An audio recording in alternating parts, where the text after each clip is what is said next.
Hello students. तो जैसा कि आप सभी लोगों का जो एसएससी सीएचएसएल का एग्ज़ाम है वो यहाँ पर चल रहा है और सीएचएसएल का जो आज 3 अगस्त था, यानी कि 3 अगस्त का जो फोर्थ शिफ्ट का एग्ज़ाम था वो हो चुका है फाइनली समाप्त। तो फोर्थ शिफ्ट का देखेंगे कि कैसा क्या लेवल रहा हुआ है, कौन कौन से क्वेश्चन पूछे गए हैं। और जैसा कि सभी को पता है कि यहाँ पर हर एग्ज़ाम का हर शिफ्ट का एनालिसिस मिलता है, तो आपको वीडियो को लाइक, साथ ही साथ आपको वीडियो को शेयर और चैनल को ज़रूर सब्सक्राइब करना है, क्योंकि हर कंडीशन में यहाँ पर आपको हर शिफ्ट का एनालिसिस करवाया जाएगा। तो चलिए शुरू करेंगे कि आज का लेवल क्या रहा हुआ है, क्योंकि क्वेश्चन देखिए नॉर्मली नहीं पूछे गए थे, काफ़ी डीप लेवल से पूछे गए थे।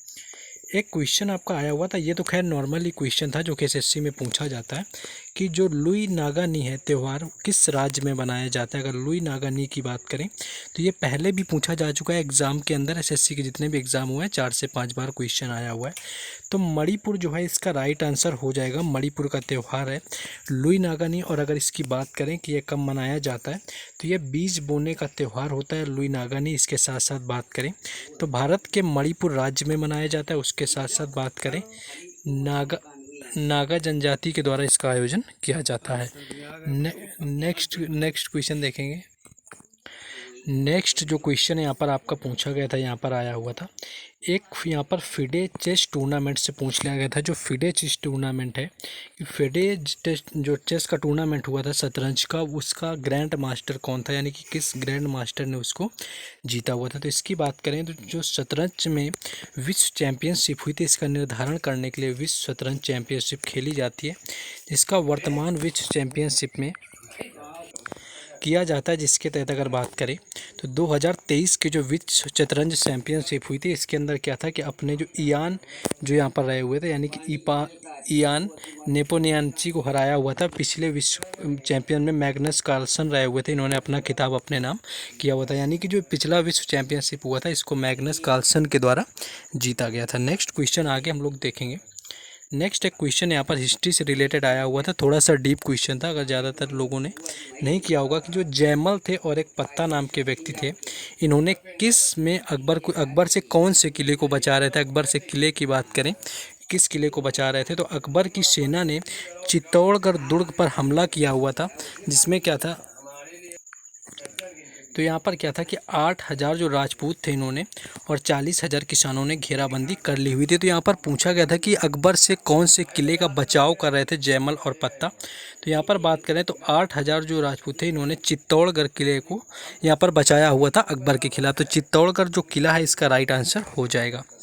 नेक्स्ट क्वेश्चन पूछा गया था एक, यहाँ पर देखिए क्वेश्चन आया हुआ था, इकोनॉमिक्स का क्वेश्चन है। अगर ल्यूसेंट की बुक कभी ओपन की होगी तो शायद ये मिला होगा कि जो M1 M2 M3 और M4 होते हैं ये किसको दर्शाते हैं। तो अगर M1 M2 M3 और 4 की बात की जाए तो इस तरह के क्वेश्चन इकोनॉमिक्स में देखने को मिल जाता है कि जो M1 और M2 होता है ये संकीर्ण मुद्रा इनको कहा जाता है M1 M2 को। साथ ही साथ जो M3 और M4 होता है इसको व्यापक मुद्रा के रूप में जाना जाता है। तो व्यापक मुद्रा की बात करें तो M3 और M4 होता है।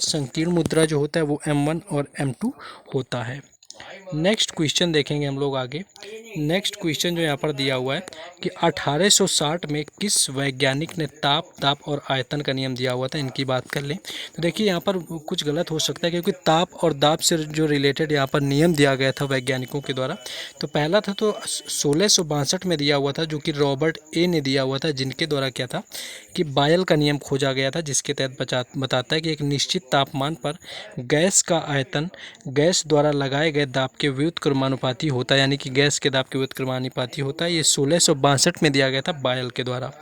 उसके द्वारा जो चार्ल्स का नियम था वो 1787 में दिया गया था। चार्ल्स डार्विन ने यह बताया हुआ था कि स्थिर दाब पर किसी गैस की गैस को निश्चित मात्रा पर आयतन उसके परम ताप के अनुक्रमानुपाती आपका होता है। तो चार्ल्स और बायल के जो नियम थे ये ताप और दाब दोनों से संबंधित थे, जो कि पूछे जा चुके हैं।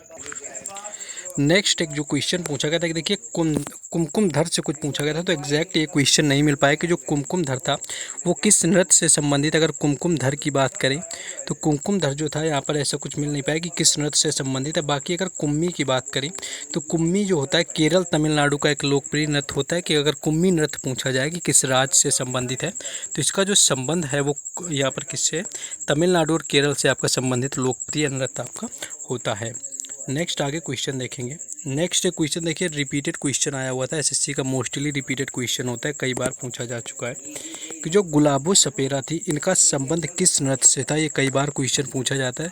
तो कालबेलिया नृत्य जो है इसका राइट आंसर था, जिससे कि गुलाबो सपेरा का संबंध है।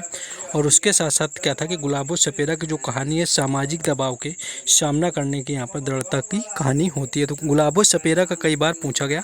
और कालबेलिया जो नृत्य है इसे 2009 के अंदर यहाँ पर यूनेस्को की अमूर्त धरोहर में भी शामिल किया गया था 2009 के अंतर्गत। तो ये याद रखना है, इसको 2009 में शामिल किया गया था। ये भी क्वेश्चन पिछले एग्जामों में जो हुए हैं एसएससी के उनमें पूछा जा चुका है। नेक्स्ट क्वेश्चन यहाँ पर आया हुआ था, देखिए कुछ रिलेटेड इससे था नीति निर्देशक तत्व, यानी कि डीपीएसपी से रिलेटेड स्टेटमेंट टाइप के कथन दिए हुए थे। एग्जैक्ट नहीं पता चल पाया क्या यहाँ पर आया हुआ था, लेकिन अगर बात करें कि क्या हुआ था नीति निर्देशक तत्व, जो नीति निर्देशक तत्व होते हैं संविधान के अंतर्गत, तो अगर ये पूछ लिया जाए कि ये किस देश से लिए गए तो आयरलैंड इसका राइट आंसर हो जाएगा, यानी कि इन्हें आयरलैंड के संविधान से लिया गया। मौलिक अधिकारों की बात करें तो अमेरिका से लिए गए हैं। मूल कर्तव्य की बात करें तो ये लिया गया रूस से। एकल नागरिकता की बात करी जाए ब्रिटेन से ली गई है। संविधान संशोधन की प्रक्रिया की बात की जाए तो वो दक्षिण अफ्रीका से लिया गया। तो इस तरह से अलग अलग चीज़ें ली गई हैं। तो ये क्या है कि जो संविधान के नीति निर्देशक तत्व हैं ये राज्य महिलाओं व बालकों व पुरुषों के सभी अवस्था ध्यान रखेगा। समान कार्य के लिए समान वेतन की व्यवस्था रखी गई है। कुछ दशाओं में काम, शिक्षा और लोक सहायता का अधिकार राज्य आर्थिक और शैक्षिक दृष्टि के पिछड़े वर्गों का विशेष ध्यान रखता है, यानी कि विशेष वर्गों का ध्यान रखने के लिए डीपीएसपी को यहाँ पर संविधान के अंदर रखा गया है। नेक्स्ट क्वेश्चन देखेंगे। नेक्स्ट क्वेश्चन है इसी तरह का एक रिलेटेड स्टेटमेंट से ही आया हुआ है। तो क्वेश्चन की जो मौलिक अधिकार से संबंधित कथन दिया गया था। तो मौलिक अधिकारों की बात करें तो कुल 6 मौलिक अधिकार हैं भारतीय संविधान के अंदर, जो कि संविधान में आपकी बात करें तो अनुच्छेद 12 से लेकर के 35 तक दिए गए हैं, जिसमें कि समता का अधिकार होता है, स्वतंत्रता का अधिकार होता है। उसके साथ साथ बात करें आपका धार्मिक स्वतंत्रता का अधिकार होता है। संवैधानिक उपचार का जो अधिकार होता है वो अनुच्छेद 32 में होता है। और पहले संपत्ति का अधिकार था, वो भी मौलिक अधिकार के अंतर्गत रखा गया था, लेकिन उसे हटा दिया गया था। तो अगर मौलिक अधिकार की बात करें तो समानता का जो अधिकार होता है, जिसमें कानून के समक्ष क्षमता, उसके साथ साथ धर्म, वंश, जाति, लिंग या जन्म स्थान के आधार पर जो भेदभाव होते हैं उनका निषेध शामिल होता है। मौलिक कर्तव्य के अंदर रोजगार के संबंध में समान अवसर इसमें आपके शामिल होते हैं। तो ये क्वेश्चन देखिए मौलिक अधिकार से रिलेटेड आपका पूछा गया था। तो इस तरह से कुछ क्वेश्चन जो है आपके यहाँ पर पूछे गए थे मौलिक अधिकार से। बाकी मौलिक कर्तव्य मूल संविधान में नहीं थे, इनको 42वें संविधान संशोधन 1976 में 10 मौलिक कर्तव्य जोड़े गए थे। तो यही थे ऑलमोस्ट क्वेश्चन जो 4th शिफ्ट में मिल पाए थे, ज़्यादा क्वेश्चन यहाँ पर नहीं मिल पाए। तो बाकी आप लोगों को क्या करना है, लाइक शेयर और सब्सक्राइब भी कर देना है। बाकी जो है सारे क्वेश्चन टेलीग्राम और व्हाट्सएप ग्रुप वगैरह में मिल जाएंगे, जिनसे ऐड हो जाना है। लिंक डिस्क्रिप्शन में आपको मिल जाएगी।